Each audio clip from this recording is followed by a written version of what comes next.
So let me shrink myself down and let's just jump straight into this. Make sure you guys go show love to all of the creators. Any of the videos that we watch, everybody is down in the description. The link to the video and their channel is tagged and everything. So go show them all a whole bunch of love. First up is Crimes and Theories. She's awesome. We watch her videos quite often. So let's jump in. You guys ready? Thumbs up in the chat. Let's do this. The interview between John Paul Miller and their creator Flo on TikTok that I was talking about previously in my video has dropped. And this account on TikTok has done the Lord's work because they have posted some clips for us to listen to, just as we expected, more lies. But let's tune into some things that were said. General, were there ever threats made between, like, in your rocky relationships or whatever was going on? Were there any threats between either from you to Mica to you, either that was behind closed doors, or is there anything like in police report or anything like that ever went on? What do you mean, like a threat? No, well, okay, like a serious threat. Like when you get into it with your spouse, sometimes you might say something, or she might say something, or you might say something. You might say, "I'm gonna do this to you," or "I'm gonna do that to you," or any of that. Was that? And it could be normal where it didn't mean nothing. I'm just saying, was it that? Did it get to that level? That's what I'm saying. Like the arguments.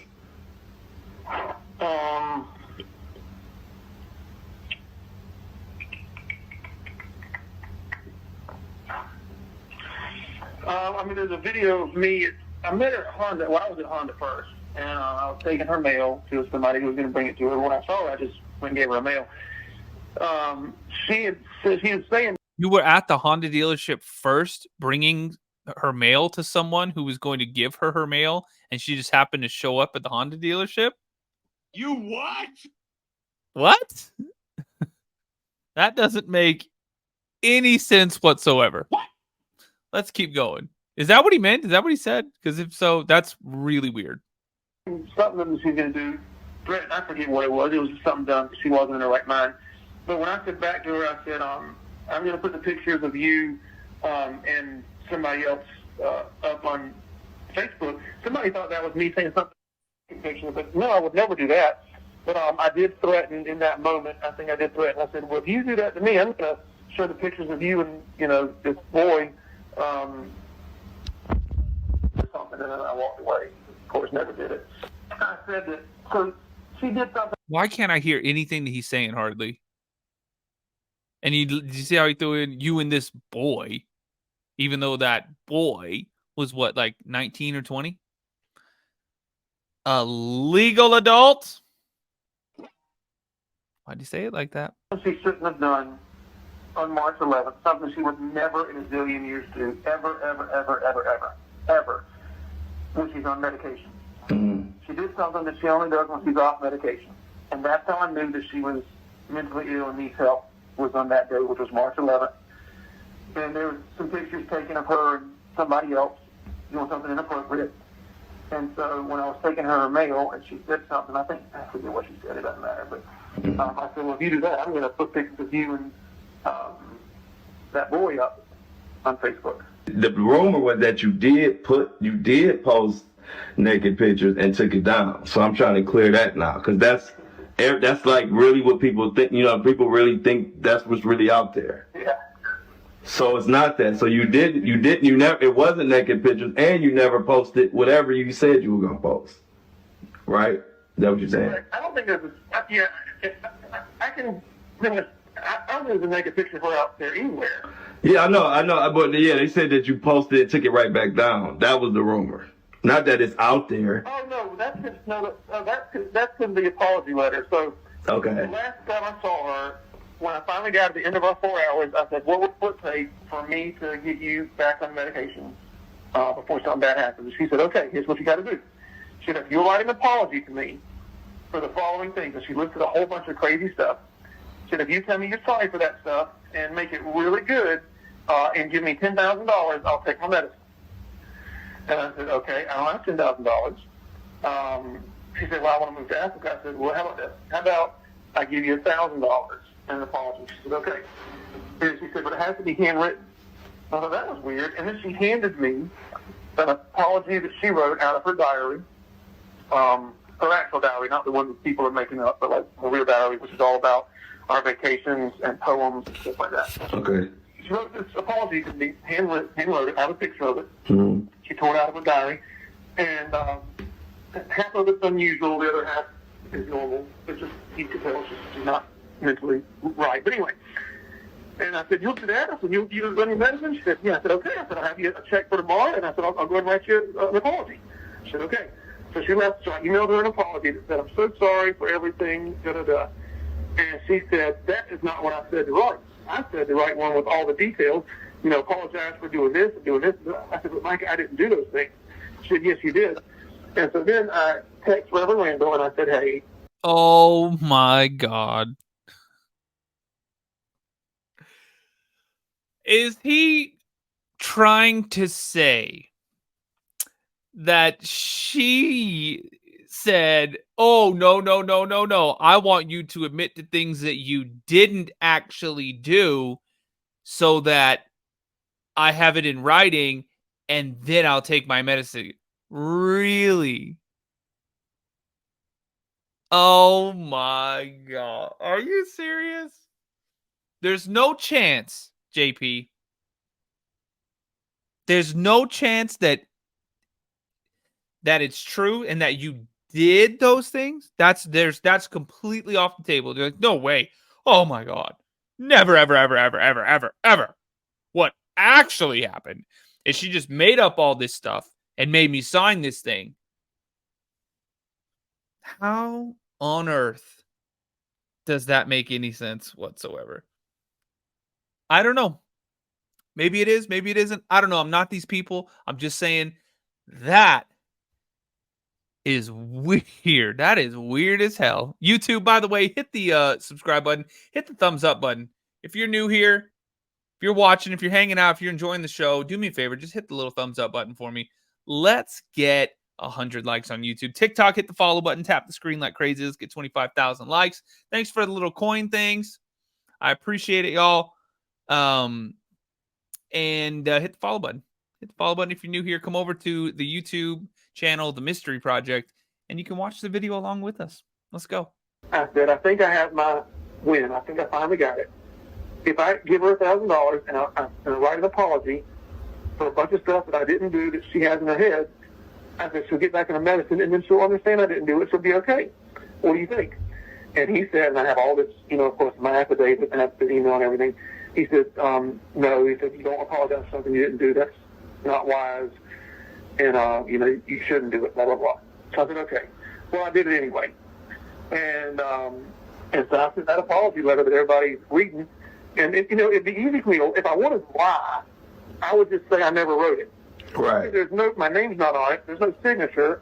It was typed out. All I got to do is lie and say, that's bogus. Somebody made that up. Right. No proof. So now he's saying everything in this apology email never happened, that these were what Mica demanded.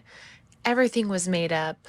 But what's so funny about it is that so many people have vouched that JP did post that topless picture of Mica. He has came out and said it was wrong of him to do so many times. So why is he backtracking now? Why is he saying it was made up now? And also, there is police reports and police calls of Mica reporting her slashed tires. He's back. That's suspicious. That's weird. I can't with this. That's crazy. Tracking so hard, and I will tell you this, an innocent person does not do that. Right. I did write it, and I wrote it exactly. Look, I wrote it how I thought she wanted. Well, then she tells me, and she tells me through Africa. She texts Pastor Drew in Africa. I paid for. That was my last hurrah. Was I paid for him to come to America to try to get her back in her medicine because she really respected him, and they spent 4 days together. And he was so close to doing it. But anyway, she messages him and says, John Paul wrote me an apology letter, but it's supposed to be written by hand. And he called me up. He says, "Brother, you got to do it by hand." And I thought, that sounds weird. You know what? I don't think I'm going to do that. I feel like somebody's setting me up. And it was. Okay, I have a problem with that part. So allegedly, he just said that he flew that guy to the States just to talk to her. Okay. But isn't that the same guy that's allegedly says that he never got any of the money for like the mission trip that they were trying to raise money for? So if that pastor had never got any of that money that he was promised, why on earth would he then have money to fly him out to the States just to talk with Mica for a few days? Huh? Am I missing something? Does any of that make sense? I don't know. Let's keep going. YouTube, 49 likes away from 100. Let's get it. A few days later, I got the separation papers, and I guess the apology letters in there saying I'm sorry for, I don't know, slashing tires, or sorry for, I don't know what it said, whatever she's thinking happened or I did. And so that's why people thought there was a negative picture, which there isn't. Gotcha. It was an apology letter. The threat was me exposing her and her inappropriate behavior. So he keeps saying he had pictures of Mica with the boy and it was inappropriate. So he threatened her to get back on her medication so he wouldn't post those pictures. The one thing that really bothers me about this clip and in most of the interviews is that these people do not apply the pressure. They just let him spew these lies and they're like, oh yeah, okay, and then like next question. It's really hard to watch, especially when you know so much about this case and everything just does not add up. But there's obviously a lot more to this interview. I wanted just to focus on this clip today because he tells a lot. He tells a lot of BS in it, and it's a lot. So I'm going to make a part 2. All right, guys, welcome to part 2, the interview with John Paul Miller and TikTok creator Flo.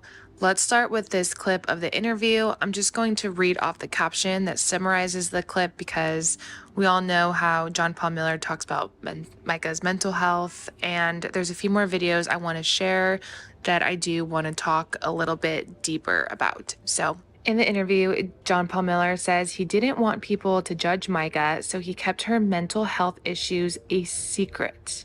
Mica begged him to tell people about her mental illness, and no one knew until 2022, 2023. Then he goes on a rant about how great Susie is. Now, this person did their input and said, I also find it interesting that he said Susie was one of the first people they told about her mental illness. If Mica's mental health was so bad, like John Paul Miller is saying, why would he want to keep that a secret? You wouldn't. And if you would, why the hell would you? like the people that are married to someone with mental illness, it was magnitude, and they said, you're going to have to take care of her every day for the rest of her life. She may never be the same. I had an email that I wrote Mica when she was in the hospital the second time, and it said to me, I said, baby, I said, they told me that there may only be a few days each year that you are who I married. And that you might have to be in a mental institute the rest of your life, and I visit you once a week, and I said, I'm just scared to death and don't know what to do, and all that's going on. So you're the victim here? Oh my God. They said that this happened and that I was only going to get the person I married just a couple of days a year. What? How many days a year did she get the man she married without any of this? How many days a year did she, or did she ever get to see the real person that she married? That's a better question. Man, that's a crazy thing to say. That's suspicious. That's weird. Let's keep going. Well, one of the things that happens with Mica's disease is that she loses, I don't know if the word is empathy, or she loses understanding of what happens around her when she's in that state. Like, in other words, she doesn't understand the pain it causes me or whomever else when she chooses to stop taking. Oh no, did she cause you some kind of pain? Medicine, and thinks that she's gonna. One time she was convinced that she could run through the neighborhood without a shirt on, which of course I stopped her, but I'm just saying that, you know, she doesn't understand the ramifications of those things. I showed her an email that she did. She didn't believe that. I showed her, so one time she thought that I was a double agent. We were watching TV, and she started asking questions. I thought, oh no, baby, have you been taking your meds? And then she pushed me, and so I ran in the bedroom, and I locked the door, and thought, okay, dear God, I'm trying to text a friend of mine who's a police officer and saying, what do I do? You know, I just need help. I don't want to get in trouble and all this. And so she thinks that I stole her pocketbook or her makeup or something. And she's kicking the door, and she kicks the hole in the door. And then I don't know what happened that night. I think I left and came back, and she got back in her meds or whatever. But days later, I was looking, I was watching her, and she put a picture on her phone. And I thought, what are you looking at? I'm looking at that hole that you kicked in our door. I'm telling my family that you kicked the hole. I said, I didn't kick the hole in the door. I said, yes, you did. I just took a picture of it. The hole's still there. I just took it to my family. I told them, I said, baby, I promise you, I didn't kick the hole in the door. She's like, stop, Paul. Who else would do it? And I said, Mica, you did that. I said, I have a video of you doing it. And I remember showing her the video, and she was so upset with herself. Like, she was crying her eyes out. She was so apologetic. She was, she could not believe she did that to our house. I did it to our house. I did it to you. And you know, I was like, it's okay. The first 2 times Mica went in the mental institute, I was. What the hell is going on? All I hear is, she did all this to me. Me. Oh my God, how could she do this to me? What? This is bizarre. Beside myself, did not know what to do. Do you guys notice when he talks, his voice gets all low and squeaky, almost like a clown? Like he gets super, super anxious or something? That is called a liar voice, my friends.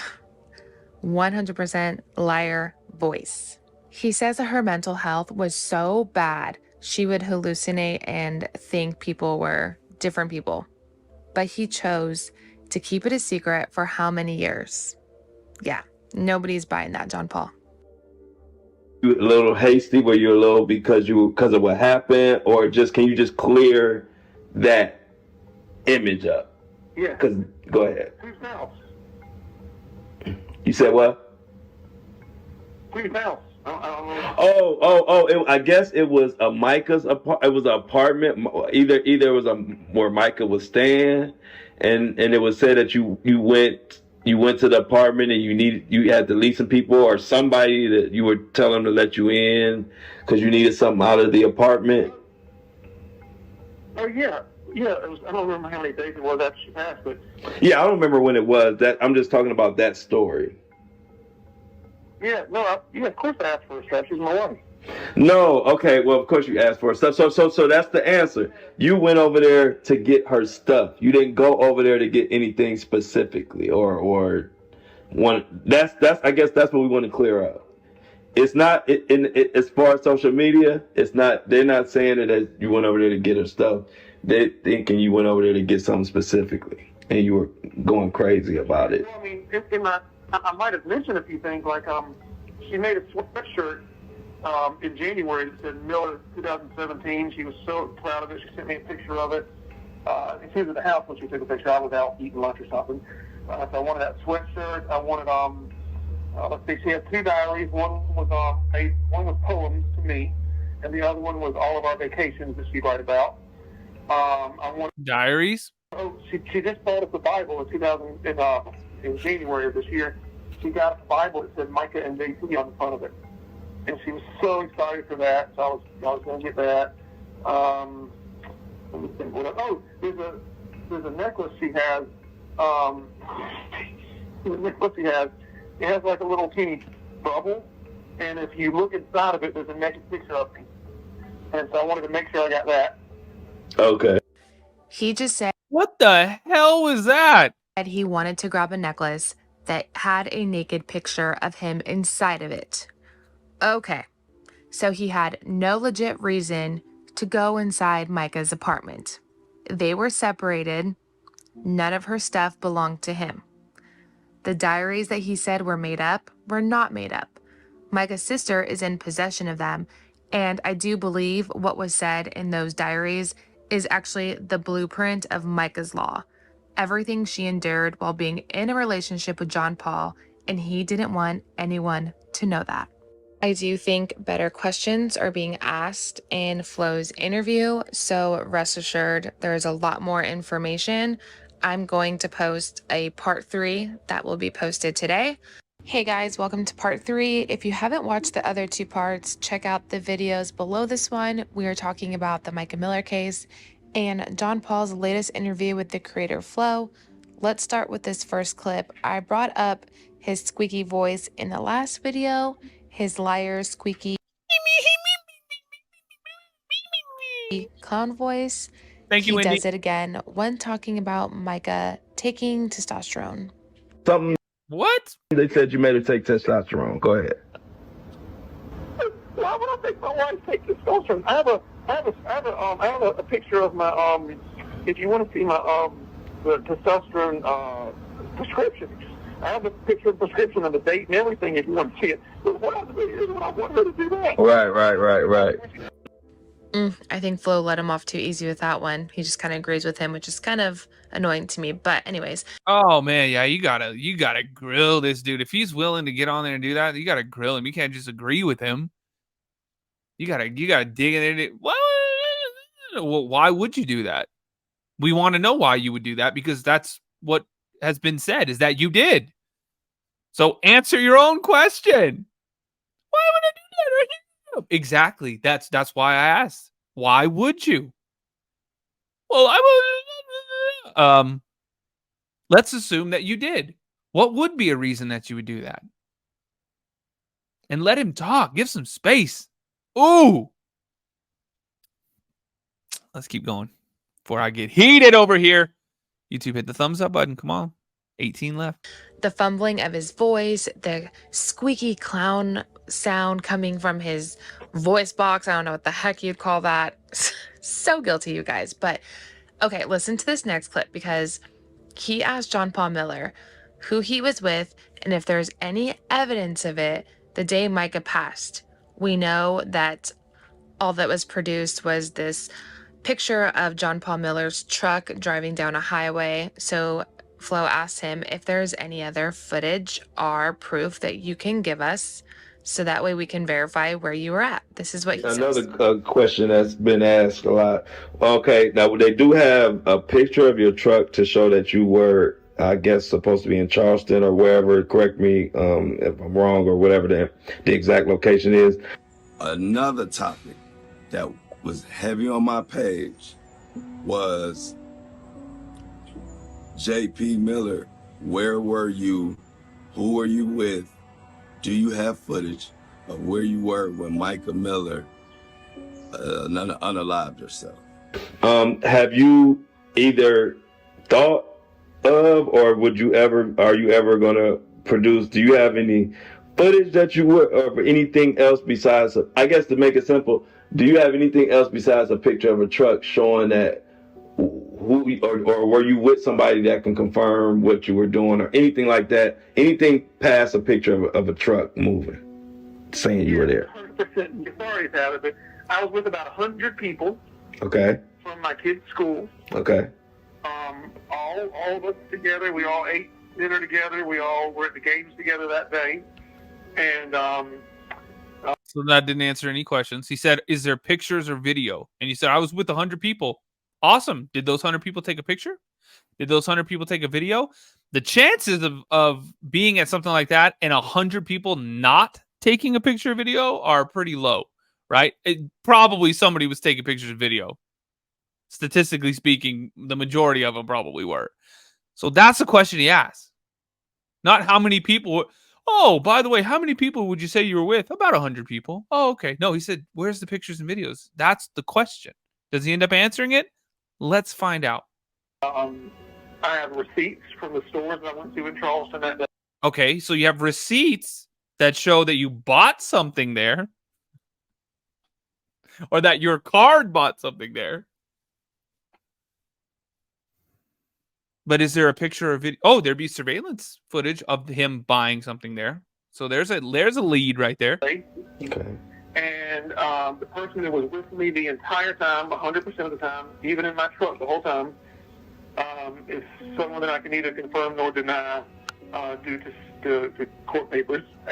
So what? Huh? The person I was with, I can neither confirm nor deny. This is weird. Asked me to keep them out of it. Asked me to keep. Well, it's too late for that. It's too late for that. And keep in mind, y'all, he has not been charged with anything. He's not guilty of anything right now that we know of at all. But that's weird. And people even, I mean, maybe he is there. Like maybe like, oh, actually, I mean, I guess right now that's what we're told. So he was there. He was not anywhere near where Mica was. He was here with the person he can't name, with 100 people that didn't take pictures and videos, I guess allegedly or whatever. This is crazy as hell, though. I'm just thinking, like, if somebody was like, "Hey, man, were you at this thing?" Instead of doing this other thing that's really bad, I'd be like, and I had a picture or video, I'd be like, "Of course, dude. Look here. That'd be the first thing I show." Weird. And that other person was with you 100% of the time, in the bathroom with you, like 100% of the time. Okay, all right. Dude, I mean, we gotta take his word on it, right? What do y'all think? Man, let's keep going. 5 likes away. YouTube, hit that thumbs up button. TikTok, hit the follow button. Tap the screen like crazy. Mystery Project on YouTube if you want to come watch the video with us. Okay. So Okay. No. Flo, you got to dig in on those questions. Don't just say okay. Don't agree with them. Push back, dude. Come on, Flo. okay, that You said okay like 6 times. And there's the pictures as well. And I want to always keep those people safe because I love them very, very much. So there are pictures, but you're not going to show anybody because you want to keep those people safe. Oh, my God. okay, yeah, fair. I love those people more than anyone else on He said, okay, that's fair. earth. So apparently he has proof of him being at a soccer game the day Mica passed. In fact, 100 people saw him, but still not a picture of him being there has surfaced. He has receipts of going to stores that day, but he's never posted one of those, even though he's made tons of videos trying to rebuttal what he thinks are rumors online, but he has never showed a receipt. He also won't disclose who he was with or who was riding in his truck that day. Why won't he disclose that information? He was no longer with Mica. There has already been multiple pictures and sightings of him out with other women, specifically Susie Skinner. So why is he holding back this information?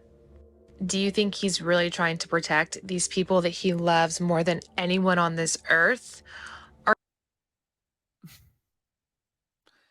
If that's, I mean, come on. If that's true, I mean, you said that you were trying to protect Mica by doing what you did. So, I mean, clearly, if that's all true, you don't have the best judgment when it comes to protecting people, is what it seems like. Oh, I'm getting frustrated. Oh, God, I can't believe. Flo, you gotta dig in on those, man. Or do you think because disclosing who he was with that day makes him that much more suspicious and guilty? Let's also not forget the fact that a truck similar to his was seen numerous times on video surveillance following Mica around the day she passed. Now, a lot of people think this wasn't the same truck, but just the sole fact that he goes and changes the look of his truck after Mica's passing is just so suspicious. What do you guys think? Let me know in the comments. I mean, I pretty much already know what you guys think because you're right there with me, but it's just funny how he has so much to say about Mica, but yet won't release a shred of proof of his whereabouts that day. Very interesting.